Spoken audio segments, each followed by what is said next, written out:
Coucou, enfin je devrais dire konnichiwa plutôt, bienvenue au Japon. Donc changement de délire total après le Pacifique Sud, là ça claque. Donc en fait en mode survie tu te barres des villes aussi vite que possible, tu profites de leurs merveilles de jardin japonais de ouf. Aujourd'hui, une fois n'est pas coutume, je vais pas te parler de marketing, même s'il reste bien jusqu'au bout, parce que je vais te donner un moyen d'accéder à toutes mes formations pour 2 cacahuètes et demie, et à partir des prochaines, et même récupérer des trucs en plus, enfin tu vas voir ça. Et je voulais te parler de voyage aujourd'hui, et de façon, des idées qui peuvent vraiment t'inspirer pour voyager mieux, pour vraiment, surtout plus profiter de tes voyages, partir plus longtemps. Surtout qui fait vraiment le voyage, parce qu'en fait tout le monde se plante un peu avec le voyage. Moi je suis pas un spécialiste, mais plus je rencontre de gens, à vrai dire, plus ils sont tous un peu scotchés par la façon que j'ai d'approcher le voyage. Donc ça peut peut-être t'aider. Si ça peut t'aider, bah tant mieux, puis sinon bah tant pis, hein, on se reverra la prochaine fois. Mais reste jusqu'au bout quand même pour ce que je t'ai préparé. Au moment où j'enregistre ça, je suis à Kanazawa, donc au Japon. Après, ça fait quoi? Ça fait 6 jours, je crois, que je suis au Japon, quelque chose comme ça. Ouais, et quasiment 2 mois que je suis parti. Un bon petit trip à travers le Pacifique, en commençant par Bali. Ensuite, j'ai été un peu aux Fidji. Je devais y retourner après les Vanuatu, où j'ai passé, je sais plus, 2 semaines et demie, quelque chose comme ça, peut-être 3 semaines. Et puis finalement, j'ai rencontré quelqu'un et j'ai envie de voyager avec. Donc on a été en Nouvelle-Calédonie une dizaine de jours, un truc comme ça. Et me voilà donc au Japon. Et le truc, ouais, bah forcément, ce qui est génial en voyage, c'est que tu discutes avec plein de voyageurs, tu en rencontres plein. Et souvent, c'est assez marrant de voir les façons de voyager des gens. Et moi, je sais que j'ai beaucoup évolué sur ma façon de voyager au fur et à mesure des années. Je pense que, enfin, c'est tout con, hein, mais ça vient avec l'expérience. Quand on en est, je sais plus, une quarantaine de pays ou un truc comme ça, même si c'est pas du tout sur ma bucket list de battre un record de pays ou de machin, je le fais juste par plaisir.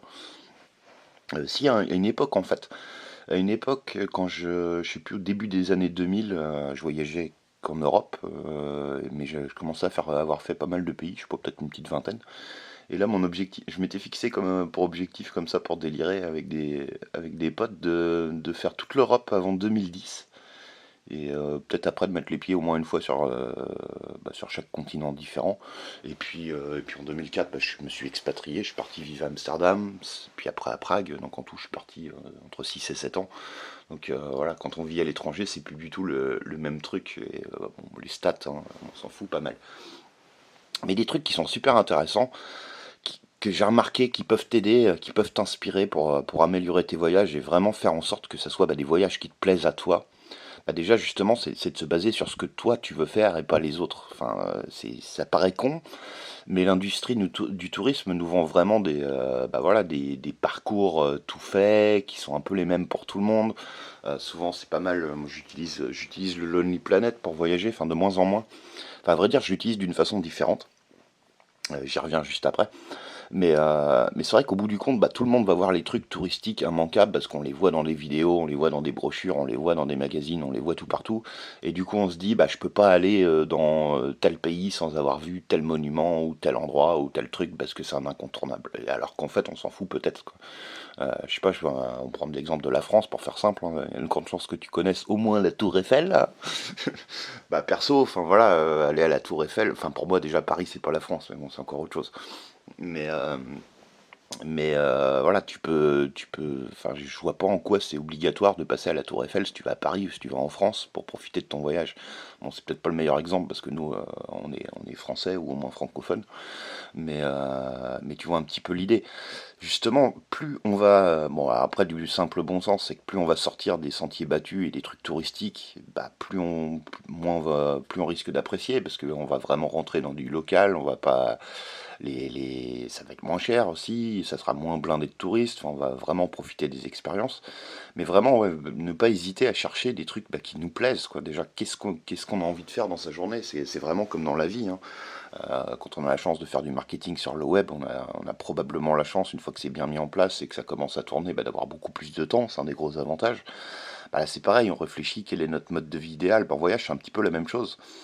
Moi, je sais que j'adore compiler des nouveaux trucs, des expériences, parce que voilà, je me dis, c'est l'occasion de faire certains trucs et des trucs qui font un peu flipper des fois. Après, pas forcément des trucs avec des kilos d'adrénaline ou machin, mais juste des choses qu'on n'oserait pas faire qu'on ne songerait pas à faire. Et voilà, le simple fait d'être à l'étranger, mais vraiment s'ouvrir à différentes choses. Et puis chercher les choses qui nous plaisent.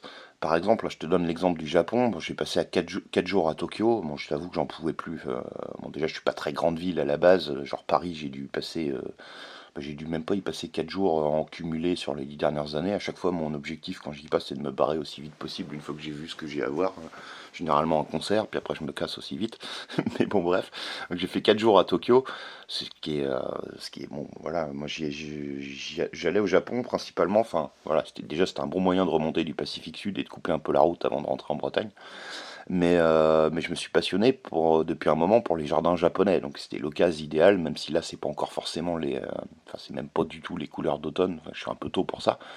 Mais voilà, je pourrais, c'est juste un exemple, hein, mais voilà, pour moi, aller au Japon et concentrer mon trip sur ce qui me passionne, c'est-à-dire visiter des jardins et des parcs, et en gros, c'est ce que je fais de mes journées.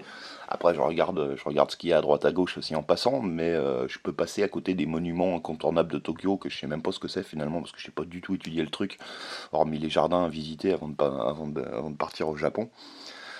Voilà, c'est ma façon à moi de vraiment d'apprécier le truc. Et d'ailleurs, ça fait une grande bouffée d'oxygène quand tu es dans la ville, comme je te disais en intro de cette vidéo. Et le truc, c'est de trouver finalement quels sont les trucs qui te plaisent toi. Et puis, alors, c'est dans la vie en général, et puis aussi, c'est à force de voyager qu'on les trouve. Et finalement, qu'on apprend, je trouve, à voyager en fonction de ce qu'on aime, de rester dans des types d'endroits qu'on aime, de tester des nouvelles choses, d'éviter de faire des trucs, voilà, si les trucs touristiques, les monuments, enfin, moi, plus ça va avec le temps, moi je suis monument, moi je suis grande ville déjà de base, mais voilà, on passe vraiment des meilleurs moments quand on suit finalement les trucs qui nous attirent nous, et pas finalement ce qu'on voit dans les itinéraires conseillés, les choses comme ça, comme dans le Lonely Planet par exemple. Un truc que je fais différemment des autres pour en avoir discuté avec les voyageurs que j'ai rencontrés, j'ai plein de potes qui sont passionnés de voyage aussi, et ça peut te donner des idées. C'est vraiment un des meilleurs moyens, je trouve, de vraiment profiter de son voyage, surtout quand on part à un bon moment. Déjà, c'est de ne pas avoir de date prévue de retour. Ça, c'est l'idéal autant que possible.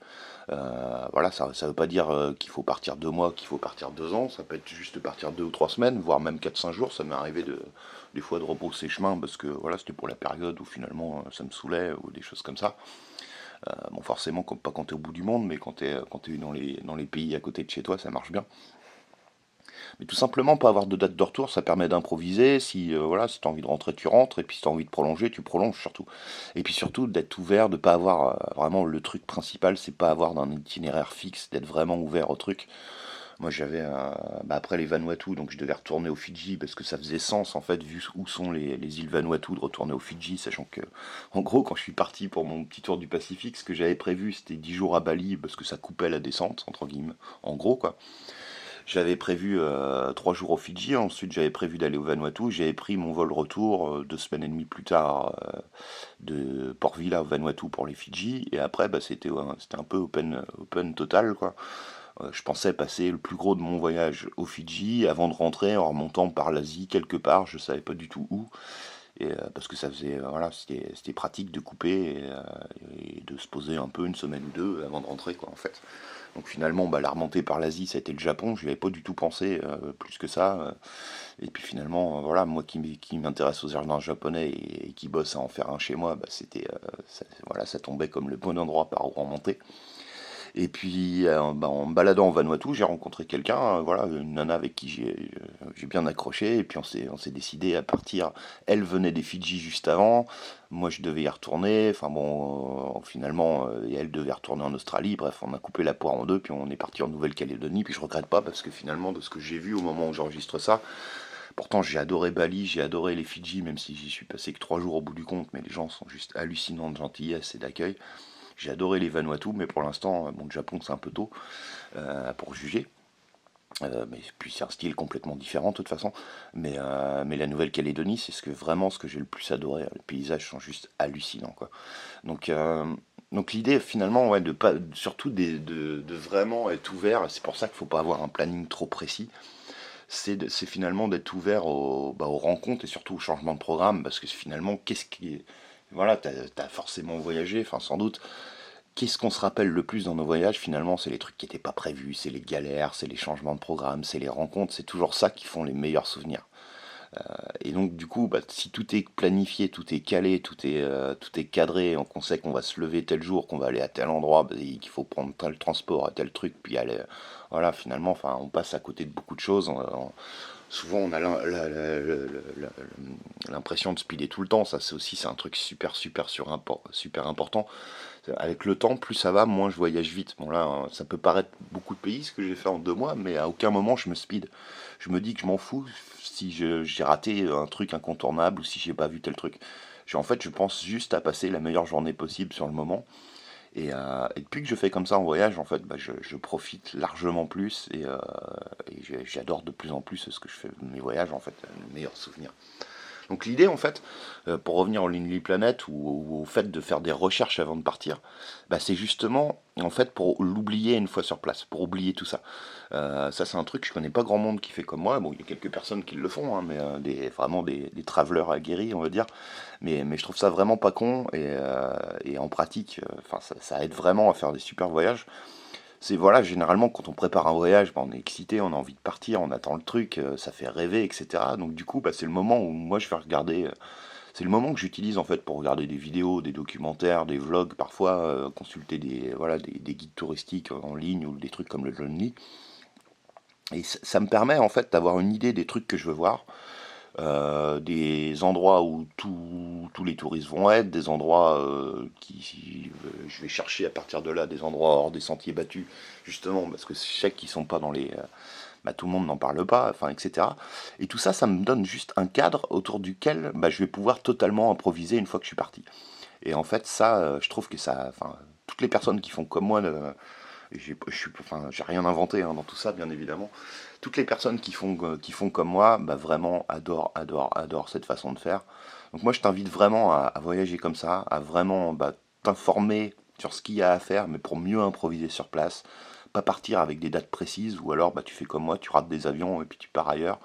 Euh, Pas hésiter à improviser, pas hésiter à rencontrer des gens. Et puis finalement, plus tu voyages, plus tu te rends compte que tu deviens bilingue et expert dans le truc. Hein. Quand je dis bilingue, c'est pas en anglais, hein, c'est vraiment bilingue en travelling. C'est-à-dire qu'en gros, bah, il peut se passer n'importe quoi et il n'y a plus rien qui t'inquiète.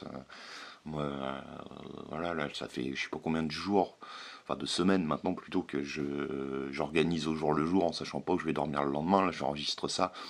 Il est 22 h, sachant qu'il fait nuit à 18 h au Japon, donc tu vois, il est assez tard. Et je sais absolument pas où je vais demain, après Kanazawa, on verra bien. Donc voilà un petit peu bah, des idées, voilà en vrac, hein, complètement. C'est pas structuré, pour le truc scolaire, faudra repasser, mais j'espère que ça t'a inspiré. Et puis bah, si t'en as des comme ça, bah, n'hésite pas à commenter ou à m'envoyer un petit mail. Je suis tellement passionné de ça aussi que ça fait toujours plaisir de partager ça. Alors, je te disais qu'en fin de vidéo, et on y est, j'allais te donner la possibilité, si ça t'intéresse, de récupérer toutes mes formations à partir de maintenant, y compris des petits bonus en plus, pour beaucoup moins cher que le tarif habituel. Donc je te laisse regarder ça t'as un lien juste en dessous, sous la vidéo, ou dans la description sur YouTube ou sur Facebook, où tu vas directement sur www.lifestylers.fr/tout et je te montre tout ça, comment tu peux récupérer tout ça. À tout de suite, ciao.